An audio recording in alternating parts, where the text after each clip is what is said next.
It's probably not even true. Also, Deltarune spoiler.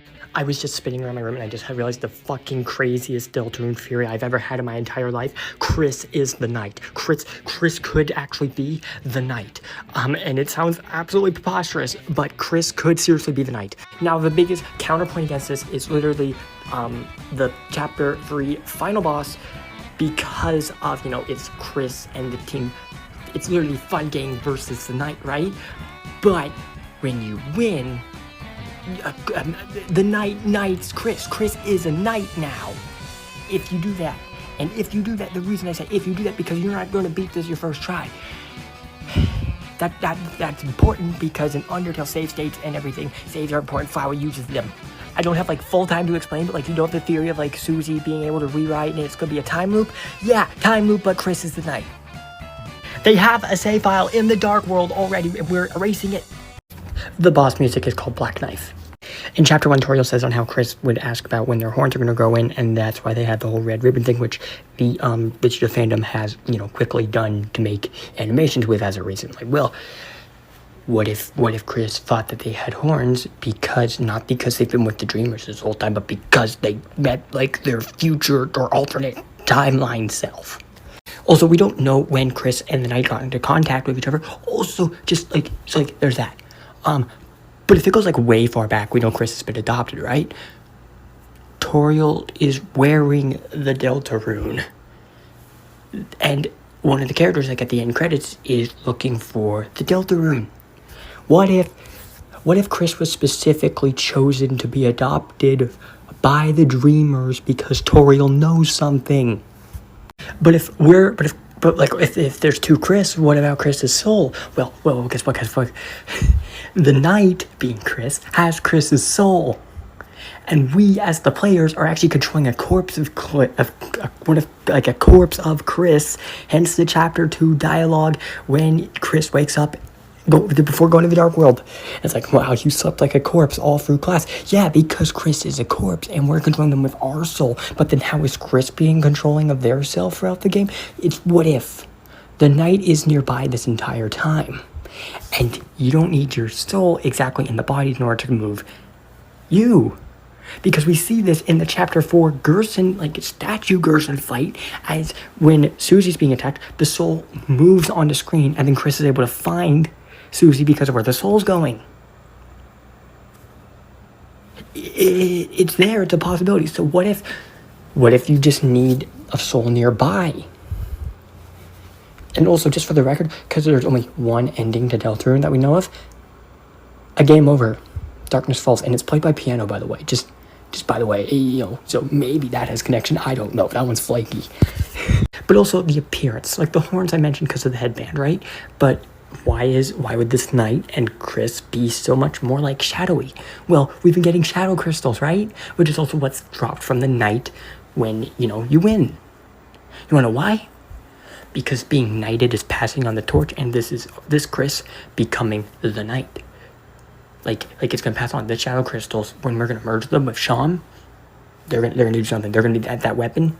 It's gonna be the bat. That's gonna be the bat. And also going back to when I said the souls just need to be nearby in order for Kris to actually move in their body. I got an idea on that one. If it just needs to be nearby, well, don't forget, it's been getting very literal as well, right? So what about with "I'm with you in the dark" isn't Des singing "Don't Forget"? It's the knight. It is the knight, and it's "I'm with you in the dark" because the knight's been here all along. Which also, I want to actually go back through and make a whole separate thing talking about Raise Up Your Back, because both the version there and the censored Valsay version, there's gotta be something there, right? Also, the hero in the prophecy in Chapter 4, the first hero, is the soul in the cage, right? So that's us, we are the human. Kris is not the human, it's the player. And if you're thinking what about because the knight is left-handed from what we've seen, we don't know if Kris is right-handed or left-handed. I think at the end of Chapter 1, when they go and they rip out their soul, they're using their left hand. So, or maybe they're just ambidextrous or something, I don't know. But speaking of which, the knight's animation poses and Kris's animation poses are very similar. So there's that. And you might be wondering, oh, but if it's Des, which, I mean, there's evidence for Des. There's actually a lot of evidence for Des. But also, I feel like when we're going to see Des is going to be a lot like how the Knight is right now, where it's like, oh, we all thought the Knight was going to be this character, and then there's the Knight over there, and you're doing a fight against the Knight. No one saw this coming. It's like a whole separate thing. I feel like that's how Des is going to be. I almost said Des. I did start playing Earthbound Beginnings, which I did, came over with, which the dialogue there, it's the Nintendo was hurt and beaten. There's something up there. Which, by the way, Kris would have been able to play Undertale. Not Undertale. Actually, maybe Undertale. Kris would have been able to play Earthbound. Actually, he probably would have known of Earthbound because they know of Smash. And Ashley likes Yoshi. But, it's not that. But Ness is right there. And Ness is an Earthbound. But there's Earthbound Beginnings from Mother 1. That's where Nintendo's from. Kris would logically have experience with Earthbound and the Mother series and all of that. Also, literally, this was why I thought Kris was the Knight, before Chapter 3. I thought Kris was the Knight for ages because when talking to Shaman Chapter 1, when he mentions the Knight, it's in red text. Also now in Chapter 4, when Carol mentions the player, or not Kris, it's you in red text. So that's a big piece of it, but also the attire.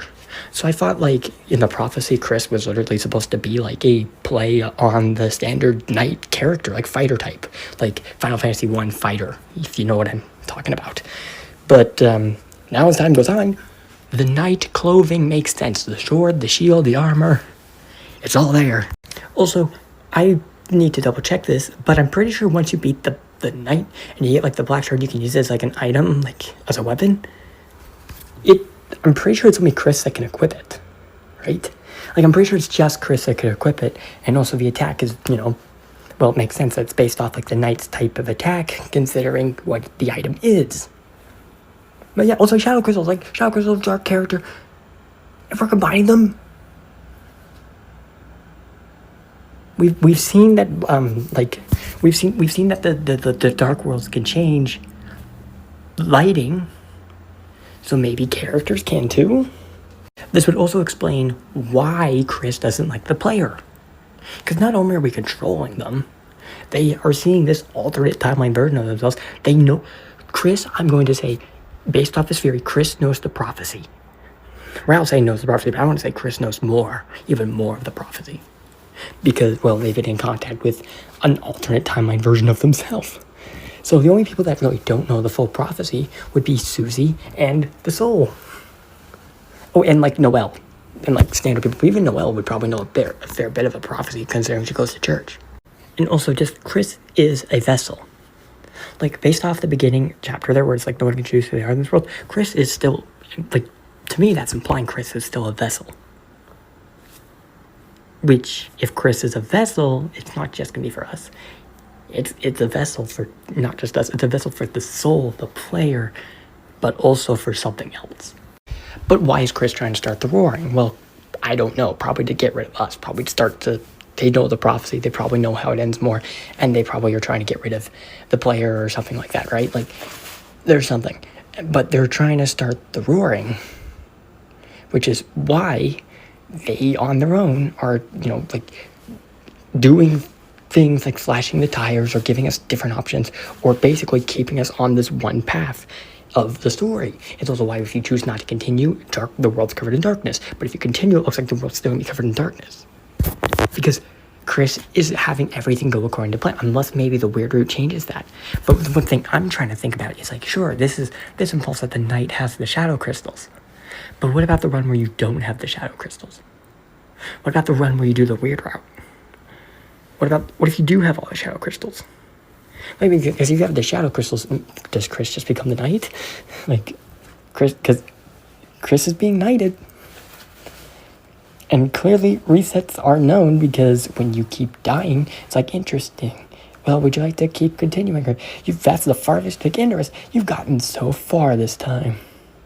Just keep going a little further if you're so determined. You can lose in the night fight and you get told on how close you are that you can keep going or anything of that sort. Which means there's a character that knows you're resetting. And who else would know you're resetting other than like people wanting to throw out the infamous WD Gaster, which just feels like a cop out because we don't really have like much information. So just anything you don't understand can just be Gaster, which, you know, totally still could be. Just putting that out there that like I don't like putting it to random characters that we haven't really like. There's not. It feels like a cop out. I mean, Sans probably might. I mean, depending on this version. Kris knows it's a game. Kris wants to start the roaring because it'll be the end of the world. It'll be the end of the game. There'll be no more game. I mean, Toby wanted to end the genocide route of Undertale with the game deleting itself, but didn't know how. But he could figure it out. I think. Oh my god! Imagine the game ends and it uninstalls itself. Oh my god! There's too much. It's insane. I don't even know how to end this video. That ending.